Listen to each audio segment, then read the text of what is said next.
today because someone asked me to make a video about it. This is sadly only 26, and it's far off from a perfect run, but at least this way I can talk about what I'm doing wrong and why I'm doing what things. We'll just start. What I did now is I actually chose Verse, so this is some of the first times. I think it's like the third time I'm choosing Verse in a key. The main reason is because I have Mechagon. I had Mechagon rings on. I wanted to see what it was like. I had these two on. With that, I've only got about 20% Versa, 34% haste. It's a bit overkill haste wise, but there are some damage mitigation that we kind of need. So we're skipping this ghost. You can just run past it if you actually want to, but it's a bit tight if it's in the right position or not. I'm going to begin by going right side because we can easily do the entire level at once.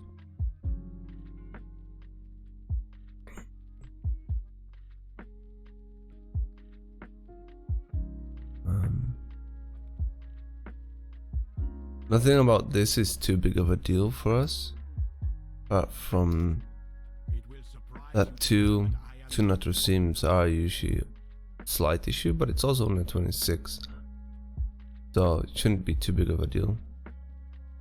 Philanthropists do their cost, they're pretty much free, but now as you can see, I'm not sure if you can with this quality, but when one died they get a damage increase buff, which then when that is gone turns into a damage taken increased buff, which is both of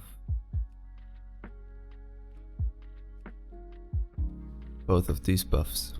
Charitable donation, 25% increased damage done, and then 50% increased damage taken for 20 seconds. At this point I still have my banner running, my old warrior soul running. I don't want to reset either of them, and Camo is in stealth and he's gonna go and activate boss, and we're doing the same thing here, taking the entire level at once apart from the very first pack. For whatever reason I'm a bit slow, stuck in my head, not pulling the last pack just yet.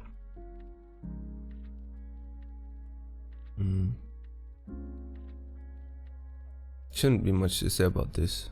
With a mage in the group, it's pretty free because he's got so many DB costs, so you can just drop most of them. Alright, what the boss we've got this week is Vicket. That means 2 casters and a couple of monkeys spawning. We're just gonna skip ahead and we're gonna start. So I'm telling everyone to kick Galindre because that's like a spread AoE flashy bolt. And you can reflect Elfura. So I try to keeping Curse of Tongues up as well to reduce the amount of cost going up, because we won't be able to kick everything on both of them and just have a nicer time on Galindre.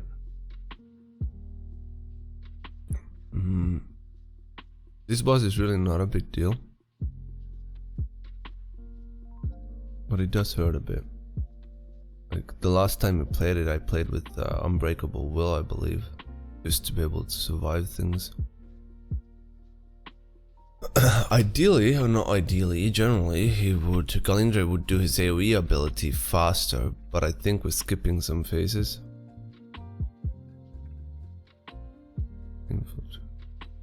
The Infiltrator Cone ability?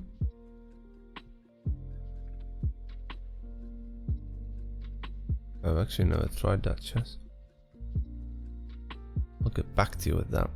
I just keep on spell reflecting whilst kicking Galindre, and now we've got to go up. Make sure that you have a storm to go up in, I guess. I've lost my banner, which is a bit bad, but this is a pretty naughty fight with a lot of things that helps to stack the mobs up. They don't die too hard, like they die fairly easy. So you should probably prio them pretty hard.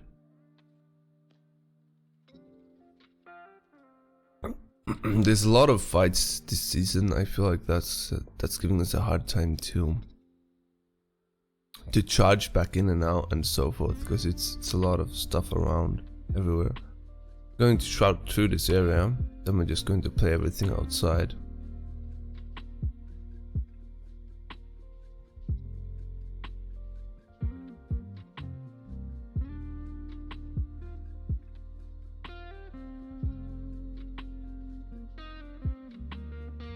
starting off with these, like these mobs are not a big deal at all. We're just focusing on not letting Fireland supporters go through.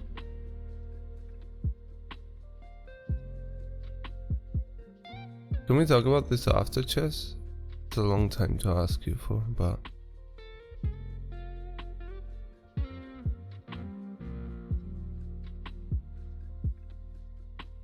I think that sounds pretty good, Gogo. Right, these spectral patrons are a bit naughty. They actually do deal some damage at this amount of mobs together with a Necrolord, and especially when they're all getting enraged. You kind of want to save defensives for later on. Later on in the fight when they're actually enraged, and you're gonna take a lot of fucking damage. But they're really not hard at all. Same thing with these thingers. You want to Firelands portals, let Purify through, it's kind of whatever. Got plenty of DBs, we've got Shockwave, we've got Kicks, we've got Blind, we've got Shadow Fury. It's really not an issue. Going up, I'm just taking one pack at a time here because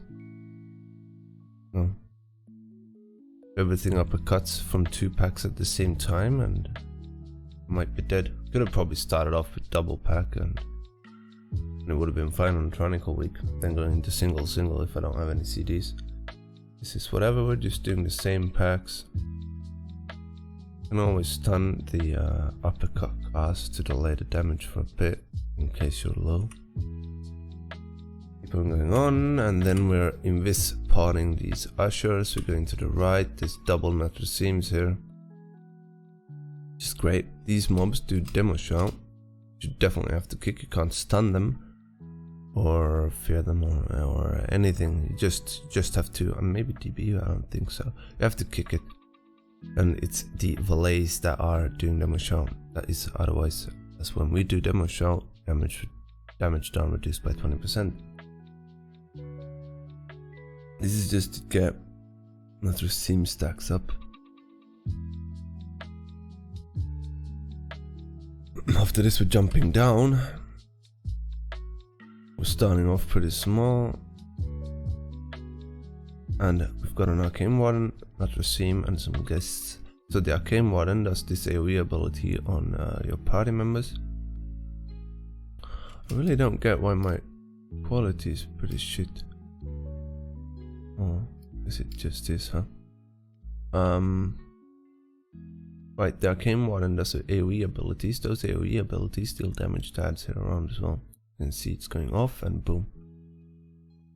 So you kind of want to stand out of that, but hit the ads. Keep on going, keep on going. We're actually going boss here because Lost is coming up. This is not the route I would manage to do on a higher key, but on the 26 we did. However, we are wiping on Morrows. We're getting traps. And we're kind of experimenting which ones we actually want to trap or not to trap. Just gonna get another Necrolord and then finish this pull, then go boss.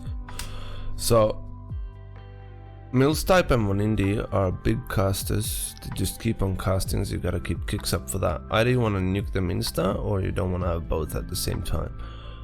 What we are going to do is we are going to trap Berrybuck and Darius. Now, what? Fuck, I can't remember.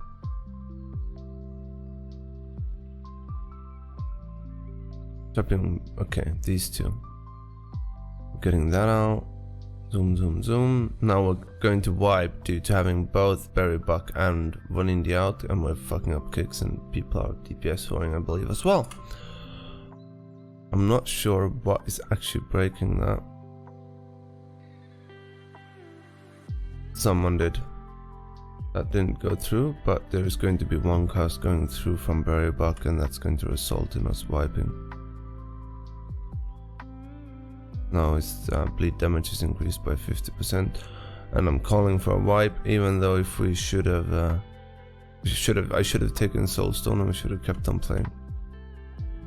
But we keep on going. We're moving on to Atumen instead. Good morning, guys. And we're starting off with Spectral Charges. These are a bit naughty, especially this week. You don't really want to have all 5 enraged at the same time if you're even doing 5. These have like 3 things to worry about. It's frontal charge, it's their stampeding roar cast, and the fact that they get enraged and increased attack speed. But on Tyrannical weeks they don't generally hurt, but on fortified they do hurt a lot. You can stun them, you can DB them, you can do whatever to just stop their frontal or their cast. You don't want to face this too much into your group, but it's also impossible to see where it's going. So my recommendation is to look at when they start casting and then just move, move to a different position to dodge it. So 3 kinds of things here: Infiltrator again, Apprentice, and Journeymans. Journeymans do a smash which hurts like a fuck ton. On a Tyrannical 26, when they were enraged, they did 95k smashes on me. Definitely want to make sure to have, try to save your stuns for later on, and use mitigation later on.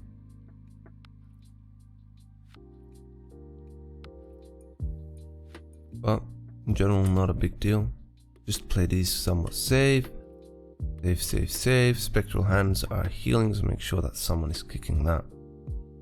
No, this is just me going through a VOD of lower, because someone asked me to post lower, but I figured I don't want to just post it because it's not a cool key. It's only a 26, we didn't do anything crazy, I'm just talking about what happened.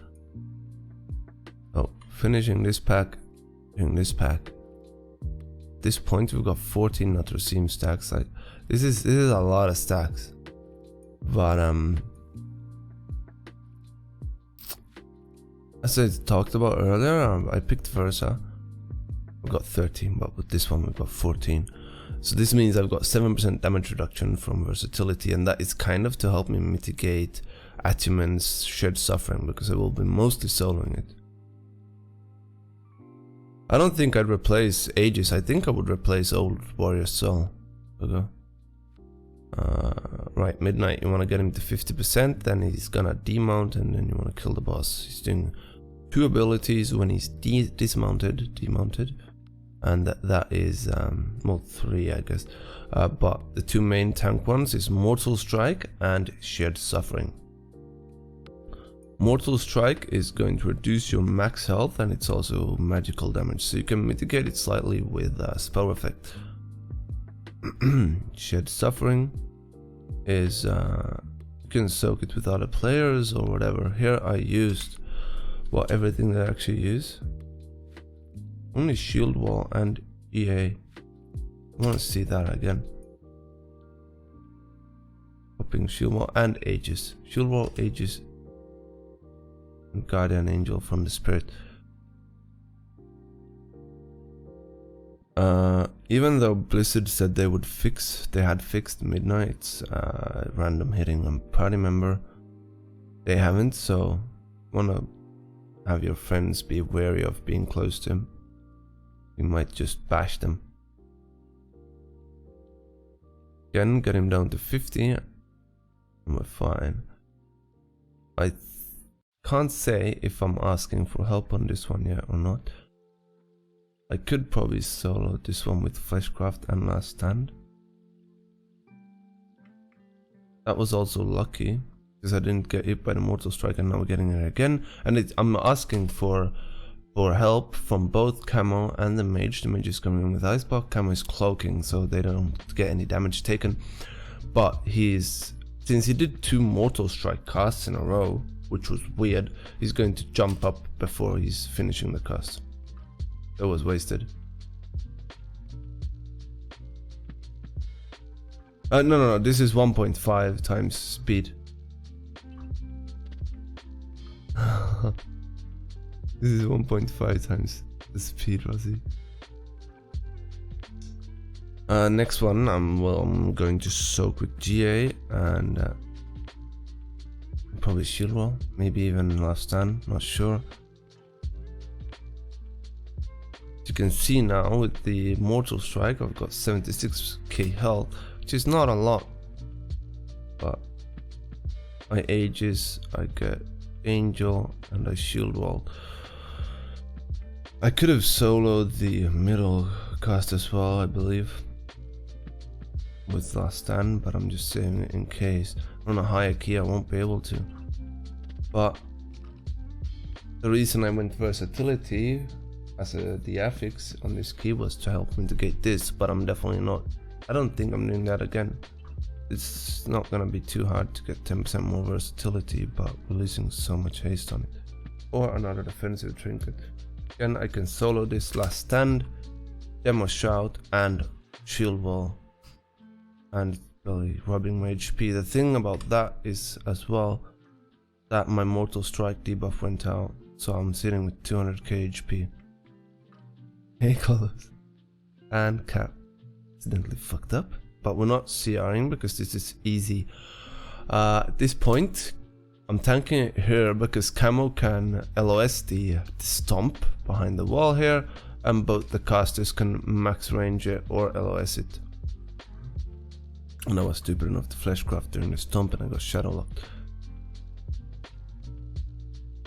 Thoughts? I will give you my thoughts in a second. Just gonna fast forward a bit. Now we have a lot of percentage here because we cleared so much. Still trying to figure out a Tyrannical route where we get the maximum amount of natural seams while skipping, whilst not getting too much percentage, right? So what we're doing this time is we are trapping Vonindi and Darius. That is to get rid of Mills type and Barrier Buck, which is 2 casters. We don't want really 2 casters at the same time, but with BL we won't go through all of the cast frequencies on us before they're dead, I believe. So I'm trapping Monindi, Camo is trapping Darius, I believe, and I've got Jaina to kick Mills type and Chesty to kick Berry Buck. And we're just blasting through it. They're keeping on kicking Mills type, and Mills type is almost dead. I'm waiting, I'm going to kick again here, and then I'm waiting for my kick to come back up because I don't trust other people to not break it again.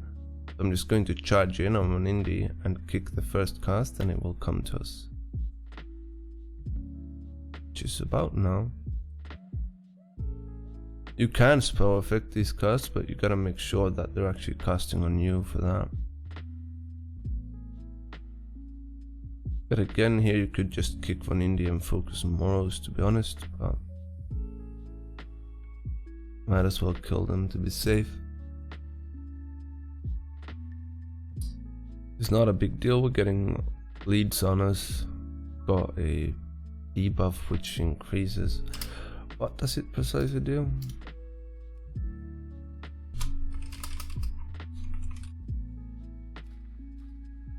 What does it actually do?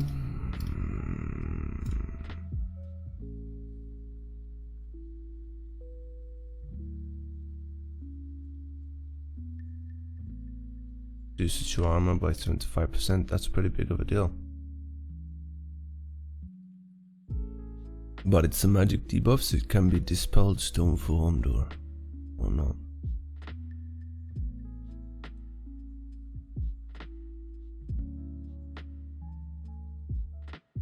And for whatever reason, I did actually stone form. I stone formed too early, so I didn't even remove it myself. Cat is displaying it. I wasted my stone form. I'm getting a bleed now as well, and this is when I should have actually used my stone form. But Morrows is not too big of a deal in general. We're clearing this room just so we can shroud into this spot right after. These mobs are quite nice percentage, they're not a big deal.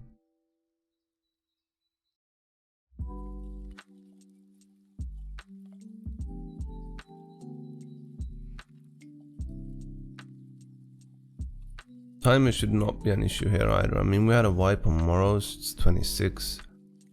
Yeah, we're finishing it with nice time still. So I did an issue when I cut this VOD out, and that was I cut it a bit early. So we don't have a full maiden fight, but maiden is not a big deal, it's just rinse repeat. Now we are pulling a lot of extra shit here. Apparently this guest is getting us pulled, there's a waiter getting us pulled, No, servant, sorry. Then there's another servant getting ass pulled as well. No, it's not getting ass pulled, but it's in our way, so we have to kill it. Skipping forward, we're shrouding here already. And as soon as shroud is running out, we're invis-potting. Boom, boom, boom. Getting these two Mathraseems here, putting them inside. For whatever reason, my player is bugged here, and it's showing that I would not have threat on both of them, even if I did. Fast forwarding, what you can do as a Necrolord on this boss that is quite nice is you can Berserker Rage the first Mass Repentance, then you can Fleshcraft Immune the second one as long as you have the Convert for it, then Berserker Rage the third one if there is one. But the video is ending any second. But if I recall, we are combusting Infernal PI on the first shield. I'm saving my Shattering Throw for the second one. Camo's Cloaking is the first one. Jane is using his Trinket. Then he's blocking, then Trinket again. And Chesty is also using a Trinket, I believe. But that was it about Lower Karazhan. Not too much to say.